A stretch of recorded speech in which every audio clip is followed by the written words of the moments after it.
En el mundo de la ciencia, en el año 1953 salió publicado en la revista Nature un artículo que revolucionaría la química, la biología y la medicina. En este, dos científicos de apellido Watson y Crick proponían lo que hasta el momento era un misterio: la estructura del ADN. El ADN fue aislado por primera vez por el biólogo suizo Johann Friedrich, tomando como materia prima pus de desechos quirúrgicos. Los resultados de su descubrimiento fueron publicados en el año 1871. Luego, un científico de apellido Cosell haría contribución en cuanto a su composición y estructura química. Aportes de otros científicos se irían sumando hasta llegar a la propuesta actual de Watson y Crick.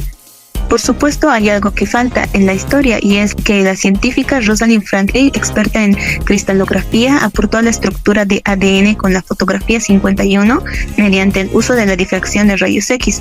Lo polémico está en que su compañero Wilkins mostró esta imagen a Watson y Crick sin su consentimiento. Esto sería clave en la culminación de sus estudios. Por supuesto, Watson, Crick y Wilkins fueron premiados con el Nobel de Medicina del año 1962.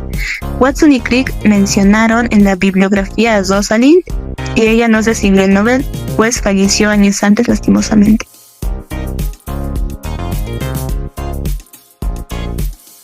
El ADN o ácido desoxirribonucleico es el material que contiene la información hereditaria en los humanos y en casi todos los demás organismos.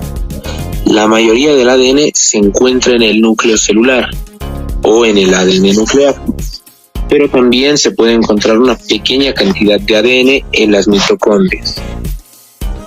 Podemos encontrar tres tipos de ADN diferentes: el ADN A, que es muy poco frecuente y se observa en casos de deshidratación; el ADN Z, que tiene el giro hacia la izquierda; y el ADN B, que es el predominante en la naturaleza.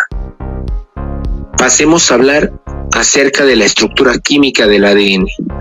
La molécula de ADN que constituye a cada cromosoma es bicatenaria, dextrogira y helicoidal. La molécula de ADN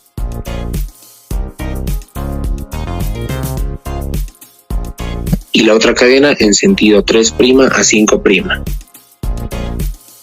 Los nucleótidos de purinas están unidos con nucleótidos de pirimidinas o viceversa. Asimismo, los nucleótidos se van a unir a nivel central a través de puentes de hidrógeno, y a nivel periférico estos nucleótidos se van a unir por puentes fosfodiéster. También debemos tener en cuenta que el número de cromosomas en las células humanas es de 46 en células diploides y 23 en células haploides. Asimismo, debemos reconocer que el ADN es una molécula polimérica, que está formado por monómeros denominados nucleótidos, que van a estar formados por bases nitrogenadas unidas a un azúcar pentosa y a un grupo fosfato. Cabe recalcar que las 46 moléculas de ADN son lineales. En la estructura química del ADN nuclear podemos apreciar que este va a poseer exones, los cuales son segmentos capaces de transmitir información para la síntesis de proteínas. Y también vamos a ver los intrones, que son porciones de moléculas incapaces de transmitir información, y es ahí donde se va a dar el proceso de splicing o de corte y empalme. Ahora bien, la información genética se copia al ARN mensajero a partir del proceso de la transcripción. También es importante mencionar que el índice de error durante su formación y activación es del 0,0001, es decir, que no hay un margen de error.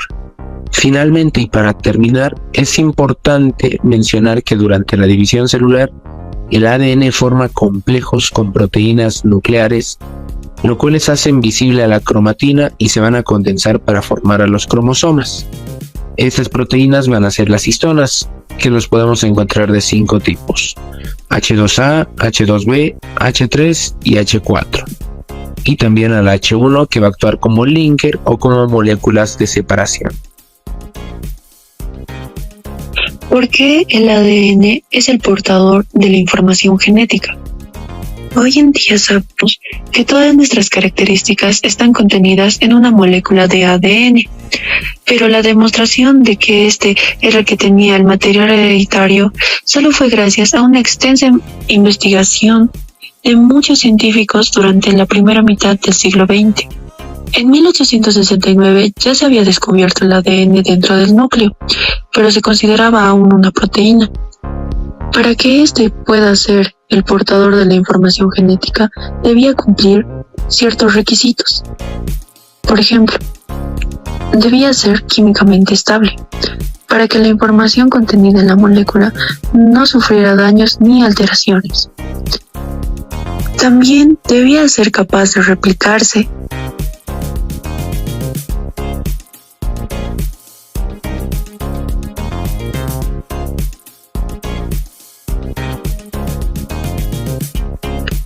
También esta información biológica debía poderse transmitir de una generación a otra.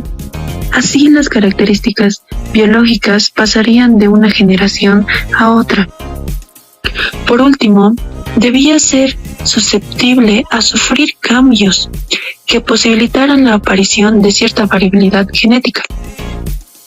La historia de cómo el ADN fue declarado como el portador de la información genética empieza en 1869, con el descubrimiento del ADN dentro del núcleo, que fue gracias a un científico suizo llamado Miesner, que consideraba y no así el portador de la información genética. Después, en 1888, Waldeyer descubre los cromosomas dentro de este. Seguido a esto, en 1902, Sutton y Boveri descubren que los cromosomas son los que portan los genes. Y un gen es un factor hereditario que constituye una unidad simple de material hereditario. Seguido, en 1928, Griffith estaba en uno de sus experimentos con la bacteria Pneumoniae, que es el agente infeccioso de la neumonía. Demostró la capacidad biológica de producir una cápsula que podía ser adquirida de otra cepa por medio de una sustancia no identificada, a la que se denominó factor transformante. Por último, hablaremos sobre el ADN mitocondrial. El ADN mitocondrial es el cromosoma circular que se encuentra dentro de las organelas celulares llamadas mitocondrias. Las mitocondrias se ubican en el citoplasma y son sitio de producción de energía y otras funciones metabólicas de la célula. A continuación, mencionaremos algunas características del ADN mitocondrial. El ADN mitocondrial es bicatenario, es decir, está formado por dos cadenas de ADN y tiene aproximadamente 16.569 pares de nucleótidos o bases. Las mitocondrias tienen su propio genoma, que comprende la transmisión de 37 genes.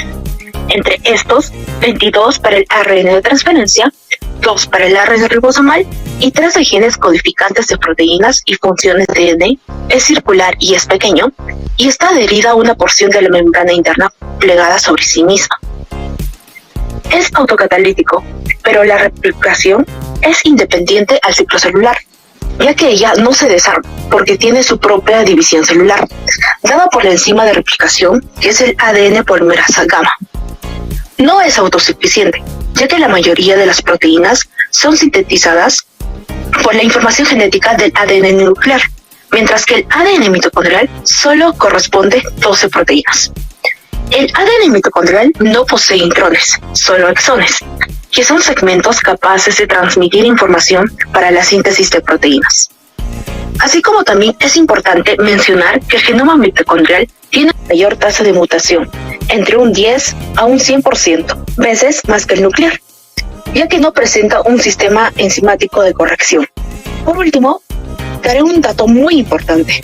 Las mitocondrias que presenta un producto siempre será materno, ya que las mitocondrias paternas se destruyen durante la fecundación. El óvulo es una célula grande, mientras que los espermatozoides son pequeños y necesitan hacer un largo recorrido para llegar a él. Por ello es que hace el uso de su cola. Cuando se da la fecundación, automáticamente la cola del espermatozoide se desprende, cae y muere.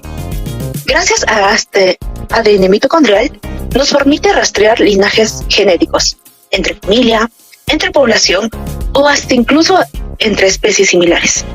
Esto nos lleva a la EVA mitocondrial.